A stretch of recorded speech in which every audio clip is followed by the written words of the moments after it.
I would like to welcome Billy T. Hernandez, founder of Ethicli. He's a computer science major at Sac State University and has a passion for the environment. He manages process timelines and contributes to the full stack code. Additionally, Ethicli won the CleanStart Prize at the College of Engineering and Computer Science pitch competition this last fall as part of startup. I think it was a full startup week that they put on there. So without further ado, I would like to welcome Billy T. Hernandez. Thank you, Thomas. And here we are. Does that look good to everyone? Cool. Well, hello. My name is Billy T. And did you know that Old Spice and Maybelline still test their products on animals? Did you know IKEA produces about 4 times more renewable energy than it needs? Neither did we before Ethicli. Now, let me ask you this. Would you rather buy from somewhere else, knowing Old Spice and Maybelline test on animals? Ethicli is a browser extension that provides online shoppers with company ethics info and sponsored product suggestions.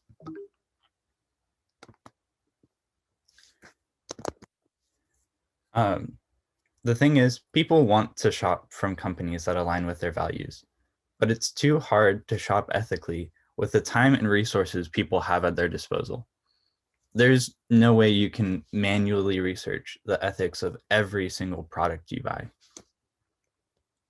But now you don't have to, because Ethicli's browser extension consolidates data from certifications, databases, and journalism in order to generate a simple score out of 10.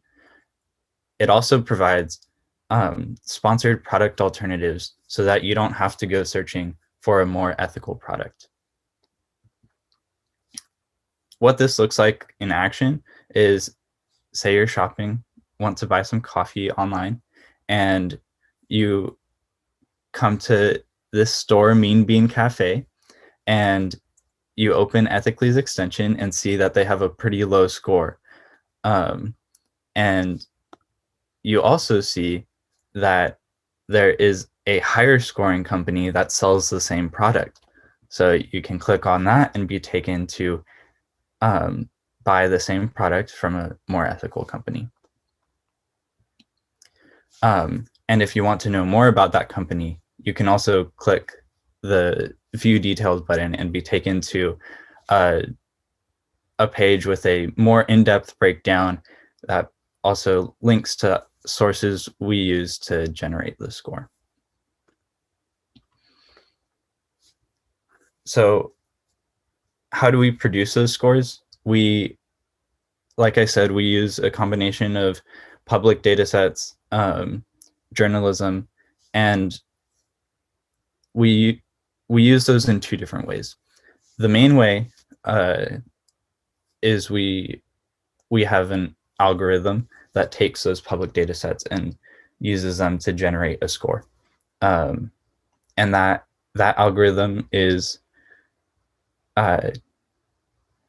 influenced greatly by our conservationist, Amy Timms, one of my co-founders. And outside of that algorithmic score generation, because that doesn't cover everything, Amy also produces manual scores when users request a score, just to fill in the gaps. The sources that we use include B Corp public data, Blue Sign data, which is for textiles in the fashion industry. We take into account green energy usage and labor data. The 4 categories that we score on are environmental impact, animal rights, labor practices, and social involvement.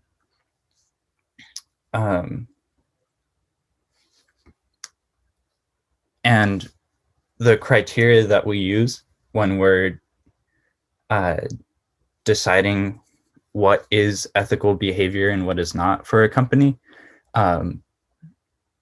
right, because that's a very tricky subject. We steer clear of anything political and focus on fundamental universal human rights. That way, our product can provide a universal score that everyone can get behind. So we decided to build this, and I think it's important to be building this right now because since COVID began, online shopping has grown dramatically. There was also the rise in the Black Lives Matter movement, and that showed that people have a desire to invest in community and divest from corporate capitalism. Last year, Pinterest also showed a significant rise in searches for sustainability. We have launched a beta test, and we have reached over 150 users in that beta test. And with those beta testers, with the help of those beta testers, we've also diverted over $1,000 towards ethical companies. Our revenue comes from the sponsored product suggestions. These product suggestions only show when the sponsoring company has a higher ethical score from us than the company the user is currently shopping from. So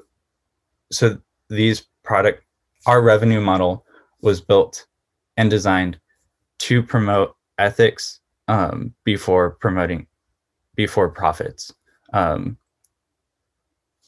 for both the companies involved, but most importantly for ourselves. And since these product suggestions are only being shown when a user is already shopping, it doesn't increase consumerism, which was a big concern for us, because we didn't want to be adding to the problem. These product suggestions are also targeted specifically at the product you're already searching for, which means they have a higher click-through rate than a normal ad. And since they're more relevant for the user, and the user wants to shop ethically, these product suggestions don't feel annoying. They actually add value. They're a feature. Our market research shows that we have a market of 12.5 million ethically minded online shoppers. And with each user generating $1.06 per year, we have a total market potential of $13.3 million in annual recurring revenue. These calculations were based on market research, and through our beta test, we've actually shown 4 times the expected value per user. And we're reaching the early adopters for this market through environmental college clubs. Our competition consists of the status quo, which is conventional certifications. Fairtrade USA is one of the most popular conventional certifications, yet only 10% of consumers actually understand what it means, which goes to show that there's a serious problem that needs to be solved in communicating the ethics of a company. Good On You is a website that rates fashion brands, and it does a really good job of this. But 1, it's limited to fashion brands, and 2, as a website, it interrupts the user's shopping flow, requiring them to go to a new tab, do a search for the company, and then see the rating. which requires a lot more effort to use. Done Good is our most direct competitor, but they only provide information on a bit over 200 brands, whereas we already support over 11,000. Our team consists of me, a Google-trained programmer with experience at multiple startups. As Thomas said, I work on the full stack and have a project management role. Amy Timms, who I mentioned earlier, is our conservationist. She's responsible largely for the scoring algorithm and as well as communicating with users and other ethical companies. Linda Wang is our designer, and she works on the front end as well. And Cosmo Stevens is our backend programmer. Our goals include reaching 1,000 users by the end of the year. We also want to increase our product coverage for ethical alternatives because this is our most important feature, our most valuable feature. And we want to improve the robustness of our scoring algorithm to include at least 5 data sets for each ethics category. So opportunities where we still need help include more beta testing. So if you want to sign up as a beta tester, then you can sign up using this link, or you can go to our website. I just sent it in the Zoom chat, by the way. And that's the URL for our website. We also would really like to make more connections to ethical companies so we can learn more about their needs and how we can help. If you're aware of any public data sets that you think could be useful in our scoring algorithm, then that would be much appreciated. And of course, early funding would be helpful as well. Although we want to limit it to sources of funding that are very focused on impact, right? Because we don't want the ethics of our company to be compromised by a profit motive. So finally, by diverting shoppers towards companies that align with their values, we are pushing companies to be more ethical and reward the companies who are already doing it right. Ethicli is a browser extension that provides online shoppers with company ethics info and sponsored product suggestions. We've launched a beta test with over 150 users and have a total market potential of $13.3 million in annual recurring revenue. I'm happy to answer any questions.